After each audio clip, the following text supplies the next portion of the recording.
ఈ ధర్మశాస్త్ర గ్రంథమును దానిలో రాయబడిన వాటన్నిటి ప్రకారము చేయుటకు నీవు జాగ్రత్త పడినట్లు దీవారాత్రము దాన్ని ధ్యానించిన ఎడల నీ మార్గమును వర్ధిల్ల చేసుకొని చక్కగా ప్రవర్తించేదవు.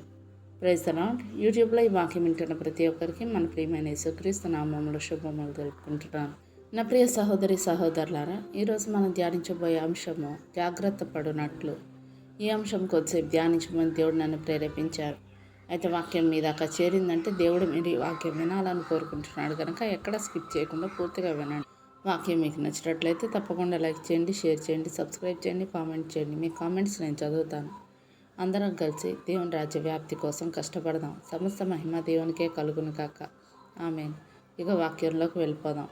యెహోషువ గ్రంథం 1వ అధ్యాయం 8వ వచనం మనం గమనించినట్లయితే, ఈ ధర్మశాస్త్ర గ్రంథమును దానిలో రాయబడిన వాటన్నిటిని ప్రకారం చేయుటకు నీవు జాగ్రత్త పడినట్లు దివారాత్రము దాన్ని ధ్యానించిన ఎడల నీ మార్గమును వర్ధిల్ల చేసుకొని చక్కగా ప్రవర్తించదు అంటూ లేఖనం సెలవిస్తుంది.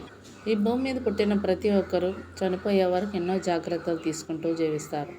ప్రతి మనిషి తన ఆరోగ్యం గురించి, శరీరం గురించి, భవిష్యత్తు గురించి తగినన్ని జాగ్రత్తలు తీసుకోవడం పరిపాటి.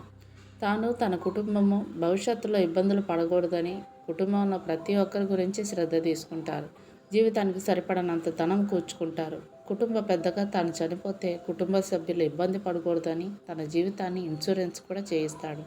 పిల్లల పేరు మీద బ్యాంక్ అకౌంట్ ఓపెన్ చేసి వారి పేర్ల మీద ఫిక్స్డ్ డిపాజిట్ చేస్తాడు. ఇదంతా అభద్రతా భావంతో చేసేది. దేవుడు లేని జీవితాల్లో భవిష్యత్తు గురించి భయం ఉంటుంది. దేవుడు నిర్ణయించిన ప్రకారం ఒక మనిషి భూమి మీద జీవించే ఆయుష్కాలం 70 లేదా 80 సంవత్సరాలు. అయినప్పటికీ అంతకు మించిన భవిష్యత్ ప్రణాళికలు వేసుకొని జాగ్రత్తలు తీసుకుంటారు. ఇదంతా మనిషి శారీరకంగా ఈ భూమి మీద జీవించడానికి తీసుకునే జాగ్రత్తలు. మనుషులందరూ అసలు ఆలోచించనిది, పట్టించుకోనిది, జాగ్రత్త పడనిది వారి ఆత్మ గురించి. వారు జీవించడానికి కారణమైనది ఆత్మ అయినప్పటికీ కేవలం శరీరం గురించి ఆలోచనలే తప్ప ఆత్మను రక్షించుకోవడానికి ఎలాంటి జాగ్రత్తలు తీసుకోరు. ఆత్మయే జీవింపచేయనిది, శరీరము కేవలం నిష్ప్రయోజనము అంటూ యోహాను సువార్త 6వ అధ్యాయం 63వ వచనంలో మనం చూస్తున్నాం. నిష్ప్రయోజనమైన ఈ శరీరం గురించి ఎన్ని జాగ్రత్తలు తీసుకున్నప్పటికీ మట్టిలో కలిసిపోకుండా కాపాడుకోలేము. శరీరమును గురించిన జాగ్రత్తలు తీసుకోవడంలో తప్పు లేదు, కానీ ఆత్మను నిర్లక్ష్యం చేయకూడదు. ఆత్మను గురించిన జాగ్రత్తలు తీసుకోకపోతే ఆత్మ నరకానికి పోతుంది. అసలు పరలోకమా నరకం అనేవి ఉన్నాయని నమ్మడానికి అక్కడికి వెళ్ళి చూసొచ్చి చెప్పిన వాళ్ళు ఉండాలి కదా. అందుకనే మనుషులు వారి ఆత్మను గురించి పట్టించుకోవడం లేదనుకుంటా. అయితే పరలోక రాజ్యం ఉందని యేసు ప్రభువే స్వయంగా చెప్పాడు కాబట్టి అది నమ్మడమే విశ్వాసం. విశ్వాసం లేకుండా దేవునికి ఇష్టడై ఉండటం అసాధ్యము. దేవుని వద్దకు వచ్చేవాడు ఆయన ఉన్నాడనియో, తన్ను వెతుకు వారికి ఫలం దయచేవాడనియో నమ్మవలెను కదా అంటూ అపోస్తలుడైన పౌలు హెబ్రీయులకు రాసిన పత్రిక 11వ అధ్యాయం 6వ వచనంలో మనం చూస్తున్నాం.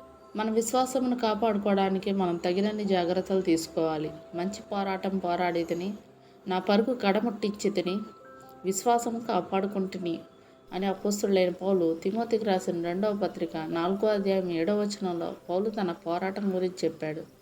ఈ పోరాటం అనేది మన శరీరానికి, ఆత్మకి మధ్య జరిగేది. ఈ పోరాటంలో మనం విజయం సాధించాలంటే మన విశ్వాసాన్ని కాపాడుకోవాలి. మనం విశ్వాసం కాపాడుకోవాలంటే మనలో వాక్యం ఉండాలి.